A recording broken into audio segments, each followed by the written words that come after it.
Hello everyone, welcome back to our channel the Stephen forensic academy. तो हम इस वीडियो में बात करेंगे हमारा नेक्स्ट 10 क्वेश्चन की सीरीज को, previous year questions of December 2023 के यूजीसी नेट फोरेंसिक साइंस के।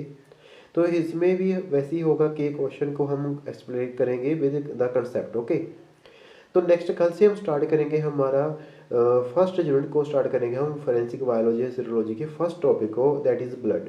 ठीक है, तो हमारा बड़ा ही ज़्यादा लेबोरेटरी वे में हमारा जो सारा कंटेंट रहेगा, हम सारा ये कंटेंट लाइक सारा होल सिलेबस हम स्टार्ट करेंगे, लाइक कंप्लीट करेंगे with in the this time period of 4 month और 5 मंथ। ओके, लाइक जून 24 से आपका पहले आपका सारा लाइक तैयारी हम करवा देंगे। तो इसमें लाइक इसके बाद जो हमारा जो वीडियो आएगा उसमें हम सिलेबस को डिस्कस करेंगे, जो एनटीए का हमारा जो सिलेबस है यही सेनेट फॉरेंसिक साइंस का, उसको हम डिस्कस करेंगे। ठीक है, तो हमारा टीचिंग एप्टीट्यूड की सीरीज हमारी चल रही है अभी, उसके 2 वीडियोस हमने डाल चुके हैं पहले ही हम। ओके, तो like levels and method of teaching हम डाल चुके हैं, एंड उसका जो सेकंड वाला पार्ट है लाइक कौन सा है वो, थ्योरीज। ओके, थ्योरीज वाला पार्ट हमने वो भी लाइक अपलोड कर दिया है वीडियोस का। ठीक है, तो उसको आप देखना, जाके जरूर देखना। क्लियर। तो आपको अगेन मैं बता रहा हूँ कि अगर आपको इस पीडीएफ्स का एक्सेस चाहिए तो आपको हमारा टेलीग्राम चैनल ज्वाइन करना पड़ेगा, तो वहाँ पे आपको सारे पीडीएफ्स का एक्सेस आपको मिल जाएगा। एंड इस वीडियो को ज़्यादा से ज़्यादा आप शेयर करें। ओके, तो हमें लाइक ज़्यादा मोटिवेशन मिलेगा और हम भी अपना कंटेंट और अच्छे से लेकर आएंगे। ठीक है, और डे बाय डे आपको थोड़ा सा बेटर कंटेंट मिलेगा। ओके, प्रीवियस वीडियोस के पहले। ठीक है, क्लियर। तो अभी हम स्टार्ट करेंगे अपना ये session, that is the previous year question of this NET forensic science December 2023। So अगर हम फर्स्ट क्वेश्चन को देखिए, यहाँ पे फर्स्ट क्वेश्चन है हमारा, which of the following definitions are the phenomenon. देखो ये वाला क्वेश्चन है ना, बड़ा ही ज़्यादा लाइक बेसिक क्वेश्चन डाला हुआ है इन्होंने एनटीए ने। इसमें सिंपल कंडक्शन, ये convection, spontaneous combustion and radiation का लाइक डेफिनेशन पूछा है और इसका लाइक हमें आंसर बताना है। वैसे तो ये वाला आंसर जो है एनटीए ने इसको ड्रॉप कर दिया है। ठीक है, जहाँ से लाइक ड्रॉप हो चुका है ये वाला क्वेश्चन, बिकॉज लाइक इसमें अगर देखा है तो थोड़ा सा मिसगाइड किया हुआ है इन्हें ऑप्शंस में। ओके, लाइक अगर हम देखें कि स्पॉन्टेनियस कम्बशन क्या होएगा, लाइक यहाँ पे लाइक खुद ही लाइक वर्निंग होगी। ओके, कंबशन क्या होती है कि in the presence of oxygen the burning take place. Okay, so the spontaneous combustion the result of the natural heat producing process poorly in ventilated containers. Okay, जहाँ पे like poorly ventilated container होगा वहाँ पे spontaneous combustion होता रहेगा। Then conduction, conduction क्या होता है, like the heat transfer. Okay, the heat transfer होगा। एंड रेडिएशन क्या होता है, लाइक इंफ्रारेड। अगर हम रेडिएशन की बात करें कि रेडिएशन का क्या मतलब होगा, अगर हमारा कोई सोर्स ज़्यादा गर्म है तो वहाँ से वो रेडिएशन निकलेगी तो किस साइड जाएगी, to the from the higher concentration to the lower concentration. Okay, that's why. तो कन्वेक्शन, कन्वेक्शन भी एक मेथड है किसका, हीट ट्रांसफर का मेथड है यहाँ ये बोला। अगर हम इसकी एक्सप्लेनेशन को देखें तो इसमें क्या आएगा, सबसे पहले रेडिएशन की अगर हम बात करें, रेडिएशन क्या है इसमें कि radiation is this transfer of heat energy, okay, by the electromagnetic waves travelling through a space है और a medium, unlike a conduction and convection which require a material medium. See this the difference between the radiation and the convection and the conduction. Conduction and convection need the require a medium, okay, to travel, like to pass through the heat radiation, but the radiation can occur even in the vacuum. Okay, जो radiation है हमारा vacuum में भी हो सकता है। Example in the radiation include the from the sun reaching the earth through the space and the heat emitted by the hot object in the form of infrared radiations. Clear, clear. And next है हमारा जो spontaneous combustion क्या होता है, spontaneous combustion refer to the ignition of substance and material without the application of an external heat source. It occurs due to natural heat producing process within the substance और material often in poorly ventilated container area. Okay, clear. Like अगर हम बोलेंगे कि ignition होगा, ignition क्या होगा, like ज़्यादा like वहाँ पे वर्निंग नहीं होगी, नेक्स्ट एक इग्निशन होगा inside the we can say substance होगा हमारा, हीट प्रोड्यूस करेगा often in the poorly ventilated container and area. Certain material such as oily, जो हमारे रैग्स होंगे, ये कोल होया, and undergo spontaneous combustion under a specific condition. The heat generated by a chemical reaction within the material build up over time, leading to the ignition and combustion without any external ignition source such है flame और spark. Okay, तो like जैसे हमारा कोयला होता है, like कोयला जैसे कि वो जस्ट जलते रहते हैं, ओके, अंदर अंदर से लाइक उसमें से आग सुगलती रहती है। ओके, तो वैसे हम बोलते हैं, ठीक है। तो नेक्स्ट हम बात करें कंडक्शन की। कंडक्शन क्या है? Conduction refer to the transfer of heat through the solid material and between solid material that are in the direct contact. Okay, conduction क्या बोलेंगे? जो हमारे डायरेक्ट कॉन्टैक्ट में रहेंगे। ओके, तो वहाँ पे क्या होगा? ट्रांसफर होगा, हीट होएगा थ्रू द मीडियम, एक मीडियम जहाँ पे चाहिए हमें। In conduction heat is transferred from the region of high temperature region to the lower temperature region through a molecular collision within the material. Clear? Next है हमारा जो definition है, specifically in solids heat transfer occur as a vibrating molecule. जैसे कि जो हमारा इसमें एक ऑप्शन थी ना कंडक्शन की, कंडक्शन की ऑप्शन क्या थी हमारी कि movement of heat through a solid object is caused by specific process in which electron atom within the heated object collide with each other. Okay, तो कंडक्शन क्या है? लाइक एक तो मीडियम की जरूरत पड़ेगी फर्स्ट ऑफ ऑल, सेकंड जो कंटेक्ट में होना चाहिए। ओके, दो लाइक अगर ट्रांसफर होगा उन दोनों ऑब्जेक्ट्स को क्या होना चाहिए? एक दूसरे के कंटेक्ट में होना चाहिए। सेकंड थिंग क्या है कि जहाँ पे क्या होगा, जो हमारे पार्टिकल्स होंगे वो क्या करेंगे? वाइब्रेट करेंगे, कोलाइड करेंगे। ओके, तो यहाँ पे लाइक तीन ऑप्शन ज़्यादा सही पड़ रही थी, इसलिए इसी वजह से एनटीए ने इसको ड्रॉप कर दिया क्वेश्चन को। The transferring kinetic energy from the hotter to the cooler region, this transfer of kinetic energy through the molecule collision result in the propagation of the heat through the material. Okay, next है convection। convection क्या होता है कि process of transfer of heat through the movement of fluid। okay, like fluid की जो हमारा medium क्या रहेगा? इसमें फ्लूइड होएगा। फ्लूइड कौन सा हो सकता है? फ्लूइड, फ्लूइड का मीनिंग क्या रहेगा? ओनली लिक्विड नहीं होता। फ्लूइड का means which can flow, the substance which can flow. Okay, fluid का वैसे मीनिंग अगर हम बात करें क्या होएगा उसका मतलब क्या होता है? फ्लो होता है। ओके, द फ्लूइड कोई भी हो सकता है, लिक्विड और गैस हो सकता है, from one place to the another place. This movement occur due to the density difference between the fluid caused by the temperature variation. Okay, किस वजह से होगा? ये डेंसिटी ग्रेडियंट की वजह से होता है। Okay, clear? तो लाइक इसमें जो कन्वेक्शन है हमारा, थ्री मेन प्रोसेस होते हैं इसमें।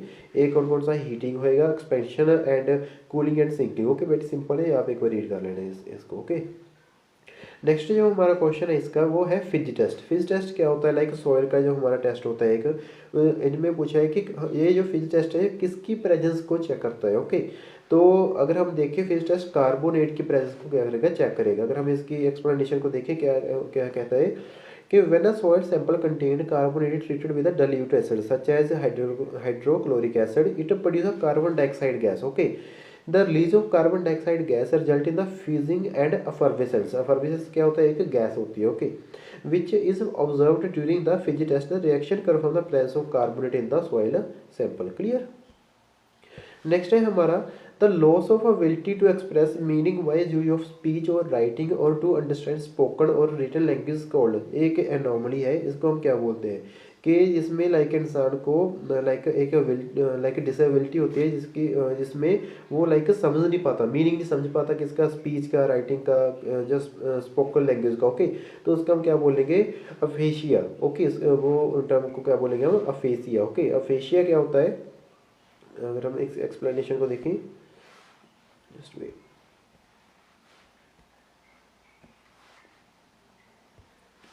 हाँ, aphasia, this is the loss of ability to express meaning by the use of speech or writing and to understand the spoken and written language. Aphasia is a communication disorder. Okay, it is a communication क्या होता है? disorder होता है। Okay, it is a disorder that affect a person's ability to use the understand the language. It can result from the damage to brain. Okay, ये कैसे होएगा? Like अगर damage हो, ब्रेन को डैमेज होएगा, typically caused by the stroke, traumatic brain injury and neurological condition. अगर हम बाकी टर्म्स को डिफाइन करें, कोग्निशन, कोग्निशन के रिलेटेड होता है to the brain. Okay, cognition is related to the mind. Okay, mind condition, cognition is related to the mind, refer to the mental process involve in acquiring knowledge and understanding through thought, experience and senses. Clear? And next is the delirium. Delirium is a condition or state of confusion by a rapid onset of altered consciousness, inattention, disorientation and other cognitive disturbance. I think आप ये सब पता होगा। Next delusion. Delusion क्या होता है? Refer to the belief or perception, एक like गलत belief बना हो कि झूठा, like एक we can say despite be contradicting the reality of, जो लाइक ओरिजिनल ना हो। ओके, एक बिलीफ वरना एक लाइक जो ओरिजिनल ना हो उसका हम बोले delusion. Okay, delusion refer to the belief और perception that is firmly maintained despite being contradicted by reality, और जो रियल ना हो। ओके, लेके हम एक डिल्यूजन बना ले अपने दिमाग में लेकिन वो रियल ना हो। Okay, like that. जो नेक्स्ट है हमारा क्वेश्चन, नेक्स्ट है ये वाला क्वेश्चन बड़ा ही ज़्यादा लाइक अच्छा डाला हुआ है इन्होंने। Okay, inconsistency in the latter form tremor and use of alternative letter form, use of grosse q form and lack of fluency are the characteristic commonly associated with the following। इसका हम क्या बोलते हैं, इसको हम बोले डिस्गाइज। ओके, डिस्गाइज क्या होता है, disguise is a we can say is a part of like we can say like एक फिनोमिना होता है जिसमें यह पर्सन होता है अपने खुद के करेक्टरिस्टिक्स को लाइक एलिमिनेट करेगा और वो शो करेगा कि किसी और की हैंड राइटिंग है। ओके, उसको हम बोलते हैं डिस्गाइज करना। Okay, simulated to forgery like किसी की नकल करना, मिमिक करना। ओके, सिमुलेट करना। फोर्जरी में मेमोरी लाइक कुछ अपने दिमाग में रख के लाइक फोर्जरी करना, लाइक अपने माइंड से कुछ अक्षर ऐसे बनाना। ओके, अगर देखा है इसमें लाइक ये सेकंड एंड थर्ड ऑप्शन में से लाइक कन्फ्यूजन होता है, लेकिन इसका आंसर क्या आएगा, डिस्गाइज आएगा। डिस्गाइज क्या आएगा कि inconsistency in the letter form. Okay, वो खुद लाइक जो फोर्जर होएगा ना वो अपनी तरफ से लाइक क्या करेगा, कोशिश करेगा कि वो सेम रहे। ओके, लेकिन वो डिस्गाइज रहेगा, डिस्गाइज वो अपने सारे जो करेक्टरिस्टिक्स होंगे उसको क्या करेगा, लिमिनेट करने की कोशिश करेगा। So forgery involve the deliberate act of creating false document and imitating another person handwriting with the intent to deceive. Okay, the characteristic described such as inconsistency in the letter form, tremor, use of alternative forms, use of grostic skew forms, and lack of fluency are commonly observed the forced document created through the memory or attempt relationship in the reference to the origin। Okay, while जो हमारा disguise होएगा, disguise देखो ये disguise की सारे characteristics हैं। Disguise जो होएगा मेन बोला altering the one's appearance or identity। The characteristics listed in the question are more closely associated with the process of attempting the forged or replicate handwriting, while aligning the concept of forgery। नहीं, ये like थोड़ा सा definition यहाँ पे गलत है। ठीक है, ये जो हमारे प्रोसेस है इसको हम डिस्गाइज बोलेंगे। डिस्गाइज क्या होता है, लाइक अगर हम क्वेश्चन को दोबारा रीड करें एक बार, inconsistency in the letter form, tremor and use of alternative letter form, use of grostic skew form and lack of fluency are the characteristic commonly associated with which the following। इसका हम क्या बोलेंगे, हम इसका हम क्या बोलते हैं, दैट इज डिस्गाइज। ओके, एक बार लाइक इसको हम दोबारा डिस्कस करेंगे, थोड़ा सा इसमें लाइक क्लैरिटी नहीं है। क्लियर। जो नेक्स्ट हमारा क्वेश्चन है वो है subcutaneous hypostasis is caused bye. देखो हाइपोस्टेसिस क्या होती है, hypostasis is a phenomenon of collecting of blood। okay, collection of blood after the death। okay, collection of blood after the death। okay, with the part which is just in contact with the gravity। okay, जो अर्थ के और gravity के influence के अंदर होगा वहाँ पे क्या होगा, ब्लड की क्या होएगी, कलेक्शन होगी, उसका हम क्या बोलते हैं, हाइपोस्टेसिस बोलते हैं। और अगर हम इसकी फर्दर टर्मिनोलॉजी में जाए उसका हम क्या बोलते हैं, क्या बोलते हैं उसको, लिवर मोटिस बोलते हैं। ओके, सॉरी लिवर मोटिस बोलते हैं। एंड इसको एक स्टेन भी बोलते हैं। ओके, पोस्टमार्टम स्टेनिंग बोलते हैं। हाँ, postmortem staining. Okay, postmortem staining बोलते हैं। तो ये कैसे होगा, लाइक इसके अगर हम ऑप्शंस को देखें, ये होगा stagnation of blood in the blood vessel. Okay, जो एक जगह पर लाइक ब्लड रुक जाए, ठीक है, स्टेगनेट होना लाइक एक जगह रुका रहना, stagnation of blood in the blood vessel, this is called hypostasis. The subcutaneous hypostasis also known as the livor mortis और the postmortem lividity. Okay, postmortem staining और lividity are the same thing, occur due to the settling of blood in the lower portion of the body after the death. This settling happened because blood pools is independent part of the body once circulation stop. Okay, सो जो second option क्या रहेगा हमारा, सही रहेगा इसमें। Next question देखें। Next question, which of these wounds are typically larger and can be slit like crescent circular completely irregular. कौन से होते हैं हमारे regular bone, exit bone. Okay, जो एग्जिट बोन होगा, लाइक जो एंट्री बोन होता है वो बड़ी ज़्यादा वी कैन से सिमेट्रिकल होता है, रेगुलर होता है, लेकिन जो एग्जिट बोन होता है वो क्या होता है, इरेगुलर होता है। Okay, the wound described in the stellate crescent circular completely irregular are typical associated with the exit wounds. Clear. तो नेक्स्ट क्वेश्चन है हमारा, अगर इसकी थोड़ी एक्सप्लेनेशन देखें, exit wound are the wounds created while a projectile exit the body after passing through it, depending on the various factors such as type of projectile, velocity, angle of entry and exit, can exhibit the range of shape including stellate that is star shaped, crescent, circular and completely irregular. These exit wounds are often larger and more regular compared to the entrance wound, as they result from the expansion and fragmentation of the tissue upon the exit. Clear? Simple था ये. Next, the overspray pattern occur as an artifact in the printing of which of the following printer. Okay, जो overspray एक pattern है वो किस में बनेगा? Okay, इसकी ऑप्शंस है हमारी inkjet printer, dot matrix printer, laser printer और इंटेग्रो प्रिंटर। ओके, ये बड़ा सिंपल है वैसे। अगर हम डॉट मैट्रिक्स की बात करें उसमें क्या होगी, एक पेन होती है। ओके, पेन होती है जो लाइक बार बार स्ट्राइक करते हुए और राइटिंग को एग्जीक्यूट करेगी। लेजर में क्या होएगा, लाइक लेजर प्रिंटर में हमारे टोनर पार्टिकल होंगे जो चार्ज्ड होंगे एंड वो शेप देंगे। एंड इंटेग्रो प्रिंटिंग तो लाइक लेटर एक इंटेग्रो प्रिंटिंग होती है, वो पढ़ेंगे हम क्या उसमें लाइक एक अलग फिनोमिना होता है इंटेग्रो प्रिंटिंग का। एंड जो इंकजेट होता है ना, इंकजेट में क्या होगा, पहले एक ड्रॉप बनती है ऊपर। ओके, ड्रॉप नीचे जाती है एंड वो उस ड्रॉपलेट्स की वजह से क्या बनता है, लाइक हमारा जो सही राइटिंग एग्जीक्यूट होगी। ओके, तो इसी की वजह से क्या होता है, वो थोड़ा सा स्प्रेड हो जाती है। ओके, जो ड्रॉप होगी वो स्प्रेड हो जाती है, उसको हम क्या बोलते हैं, ओवर स्प्रे बोलते हैं। ओके, ओवर स्प्रे पैटर्न बोलते हैं। इसकी लाइक एक्सप्लेनेशन देखिए हम। Overspray pattern are known as bleeding और फेदरिंग हम बोलते हैं इसको। Okay, feathering, bleeding and feathering occur when the ink droplet from the inkjet printer spread beyond the intended boundaries, resulting in the fuzzy and blurred edges in the printed output. Okay, ink ये हमारा रहा inkjet printer work by the propelling the tiny droplet of the ink on to the paper to create a text and image. Due to the nature of this process particularly with a lower quality paper or improper printing settings, ink droplet can be spread and create a overspray pattern. Okay, and next जो dot matrix क्या होता है हमारा, user different mechanism involve in pen. Okay, इसमें क्या होगा, pen होएगी एक striking the ink soft ribbon to create character so they do not produce overspray pattern in the same way as a inkjet printer. Next laser, laser क्या होता है, like use a toner powder that fused onto the paper using a heat, so they also do not produce any overspray pattern. Clear? Integral printing क्या होती है, like it is recessed image area of the transfer ink onto the paper which does not involve any overspray. Okay, यहाँ पे like इसमें कोई overspray pattern नहीं होगा, तो ये आंसर क्या आएगा हमारा, inkjet printers. Clear?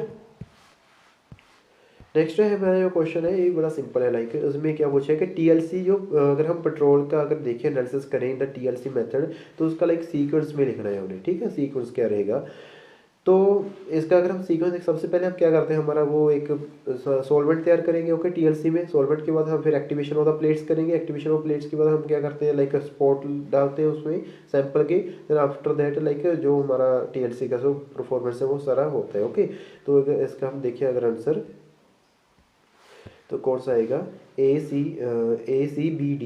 ओके, सबसे पहले अगर हम एक्सप्लेनेशन देखें, सबसे पहले क्या आएगा, एक्टिवेशन ऑफ टीएलसी प्लेट। सबसे पहले हम क्या करेंगे, एक्टिवेशन क्या होता है, लाइक उसके ऊपर लाइक जो भी मॉइस्चर है उसको रिमूव करेंगे by putting the plate TLC plate in the oven. Okay, the TLC plate needs to be activated like activated क्या मतलब है कि जो उसके पोर है, पोर को हम क्या करें, एम्प्टी कर दें, बस सिंपल सी बात। ओके, लाइक पोर है उसके क्या कर दें, हम एक्टिवेट कर दें, ये होता है like activation. activated by the heating in the oven to remove any moisture or to ensure proper adherence of the stationary phase before the use. Okay, application of the petrol on the spot. Next जो हमारा रहेगा वो रहेगा, हम उस sample को like उसमें क्या करेंगे, उसका अप्लाई करेंगे। A small amount of petrol sample is applied to the TLC plate at a specific location. Next the development separation of petrol spot inside the TLC chamber. The TLC chamber plate with the petrol spot is placed inside the TLC chamber containing the development solvent. Okay, as the solvent ascend the plate by capillary action, it carries the component of petrol sample with it, leading to the separation of component on the plate based on their relative affinities to the stationary phase and mobile phase. Clear? Next हम क्या करेंगे, फिर visualisation करेंगे of the developed TLC plate by the spraying agent. Okay, जैसे हम iodine steaming भी हम use करते हैं। After Development of TLC plate is removed from the chamber is allowed to dry. It is then visualized by spraying the reagent that react with the separated component to form the visible spot on the plate. Okay, then after that हम क्या करेंगे, retention factor को calculate करेंगे, that is RF value. The RF value, that is the retention factor of each separated component, is calculated by measuring the distance traveled by the component, that is the solute, relative to the distance traveled by the solvent front. This value help in identifying and characterizing the component present in the petrol sample. Clear? तो simple था ये. Next है हमारा, while sending exhibit to the FSL, if the stain is on transportable material such as knife, crossbar and firearm, it is not थोड़ा सा ध्यान देना, यहाँ पे नोट पूछा है. It is not preferable to send the whole object. पक्का गलती से कुछ बच्चे ये वाला लगाएंगे, सेंड होल ऑब्जेक्ट नहीं. यहाँ पे क्या पूछा है कि it is not preferable, it is not preferable protecting the area of stain, enclosing the object in the packaging, scrap and cut the stain area then pack. ये हमारा क्या रहेगा, ये हमारी लाइक करेक्ट ऑप्शन ये रहेगी, लेकिन ये गलत है. लाइक अगर हमारा वो जो एग्जिबिट है वो ट्रांसपोर्टेबल अगर फॉर्म में है तो हम उसको पूरे ऑब्जेक्ट को ही पैक करके FSL लाइन में भेजेंगे. क्लियर? एक एक्सप्लेनेशन हम देखेंगे. इसका क्या पूछा है कि while sending an exhibit to the forensic science laboratory, the stain is on a transportable object such as knife, crossbar, firearm, it is not preferable to scrap and cut the stain area then pack. Okay, sending the whole object may not practical or necessary. Okay, like simple सी इसकी explanation कुछ भी नहीं है. Like अगर हमारा वो कोई भी अगर सैंपल क्राइम सीन पे ट्रांसपोर्टेबल फॉर्म में हो तो हम उसको वो होल ऑब्जेक्ट को ही हम क्या करेंगे, करेक्ट करेंगे, देन उसको लाइक पैक करके हम FSL लैब में भेजेंगे. ओके, अगर वो ट्रांसपोर्टेबल फॉर्म में ना हो, ओके, देन हम उसको स्क्रैप करेंगे सैंपल को एंड देन उसको पैक करेंगे ऑन द रिक्वायर्ड कंडीशन में, देन उसको हम सेंड करेंगे. क्लियर? नेक्स्ट हमारा जो लास्ट क्वेश्चन है PDF का, that is what kind of investigative information can be obtained from the laboratory analysis of explosive devices. Okay, जब हम लैब में एक्सप्लोसिव डिवाइस की हम क्या करेंगे, लेबोरेटरी एनालिसिस करते हैं तो कौन कौन सी इन्फॉर्मेशन हमें मिलती है. सबसे पहले क्या होगा, the sophistication level of the bomb maker, is the bomb commonly used by organised crime groups, the source of the design concept of the device, evidentiary weight of the subsequent judicial proceeding, ये तो नहीं आएगा. Okay, determine the order, ए भी आएगा. Okay, तो कौन कौन सी रहेगी, A, B and C. Okay, तो हमारी ऑप्शन क्या रहेगी correct, A, B and C रहेगा. ओके, इसके हम एक्सप्लेनेशन देखते हैं कि क्या बोला है इसने. The investigating of information that can be obtained from the laboratory analysis of explosive device includes the sophistication level of the bomb maker. The analysis can provide insight into the level of expertise and sophistication involved in constructing the explosive device, which can help the investigator to profiling the potential suspect of identifying similarities with the non bomb making techniques. Okay, next है B जो हमारा है, is the bomb commonly used by organized crime group. Examination of this explosive device can reveal the similarities to the devices used in the previous incident. Okay, like this जो like हमारा under analysis है. Okay, जो explosive device क्या वो पहले भी कभी use हुआ है. ठीक है, तो ये देखेंगे हम. Known to be associated with the specific criminal terrorist organisation providing valuable information about the potential links to the organised crime groups. The next is the source of the design concept of the device. The analysis of the explosive device can help the trace of source to design concept and component used in the construction. Okay, clear? कौन कौन से component हमने use किया है construction में of the bomb. Next which can provide lead and where the material are required. Okay, वो कहाँ से लाइक वो मटेरियल मिल सकते हैं, तो ये वाली हमें लाइक इन्फॉर्मेशन गैदर हो सकती है under the examination of the explosive device in the lab. Clear? तो ये थे हमारे आज के 10 क्वेश्चन इस PDF की. तो नेक्स्ट जो हमारा रहेगा उसमें हम नेक्स्ट 10 क्वेश्चंस को लेके आएंगे. ओके, पूरा वीडियो देखते हैं कि जल्दी से हम इसको कंप्लीट करेंगे सीरीज़ को. ओके, बिकॉज काफ़ी ज़्यादा पार्ट बन चुके हैं इसके. आई थिंक ये वाला 5th पार्ट बनेगा इस क्वेश्चंस का. तो देखते हैं लाइक हमारा हो चुके हैं लाइक 40 के करीब क्वेश्चंस हो चुके हैं, 60 रह गए हैं लास्ट. ओके, 100 में से. तो उसको हम लाइक 25 देखेंगे नेक्स्ट वीडियो में, कोशिश करेंगे. अगर ना आए कोई बात नहीं, हम 10 क्वेश्चन के साथ आएंगे. क्लियर? तो नेक्स्ट कल से हम लाइक एक वीडियो डालेंगे, अभी आज ही हम डालेंगे, उसमें हम सिलेबस को डिस्कस करेंगे. ओके, फोरेंसिक के सिलेबस को डिस्कस करेंगे. आज हम क्या करेंगे, सिलेबस को डिस्कस करेंगे. ओके। एंड देन कल से हम एक यूनिट को स्टार्ट करेंगे, ओके, फॉरेंसिक की, okay, with proper elaboration, okay. वैसे हम ज़्यादातर लाइक फोकस करेंगे on the previous year question के बेस पे जो कंसेप्ट आ रहे हैं हर बार, लाइक जो आते हैं, ओके, एग्जाम में, ओके, उसको ही हम देखेंगे कि उसको कैसे मॉडिफाई करता है एनटीए, ओके, एग्जाम को क्वेश्चंस को। एंड देन प्रीवियस ईयर के क्वेश्चंस के हम पेपर 1 के भी हम लेकर आएंगे, जल्दी ही लेकर आएंगे, ओके। पहले हम एक बार थोड़ा सा उसका थ्योरी पार्ट कर ले खत्म, okay. And further I am repeating again that if you want to access the PDF, okay, then you have to join our this telegram channel, okay। And if any inquiry or need any assistance, then you can like connect me personally on the WhatsApp, okay, on LinkedIn or anywhere, clear, okay। Stay tuned with us, thank you so much. So this was all about for today's video, clear.